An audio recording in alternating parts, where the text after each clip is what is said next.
May hapon. Maayong hapon. May hapon. God bless. God bless. God bless. May hapon. Kung atong pangutanon ang Dios, Lord, nganong imo gihapon kung gihigugma o gipasaylo? Nagahi man kog ulo, balik-balik man akong sala. Kabalo mo sa itubag niya?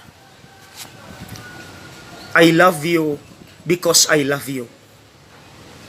Bisan unsa pa imong nahimo, bisan kinsa ka pa, gihigugma ta ka, kay gihigugma ta ka.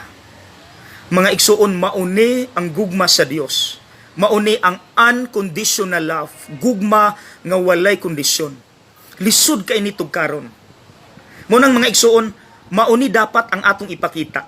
Sige gani, sa tanang relasyon diha, dili lang sa mga magtiayon, kundi sa tanang relasyon, pamilya, managsuon, friendship, tanan. Sulay gani, ayaw lang ni isulti. Buhatag yun. Sige gani, sulay. Naanad manggudta mga igsuon, nga ang atong gugma kondisyonal. Gihigugma ta ka kay gwapa ka.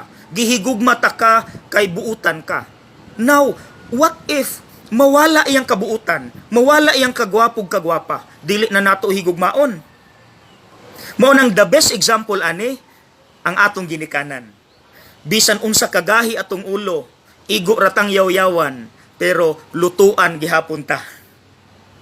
Na ako'y istorya. Si lolo ug si lola nagkaon sa restaurant. Pero si lola ray nagkaon. Si lolo gabantay ug gapaypay ni lola. Gikilig ang waiter, wa kaagwanta, miduol ni lolo. Lo, grabe gyud imong gugma kang lola no. Kay imo magyud siyang gipaypayan ug gibantayan samtang nagkaon siya.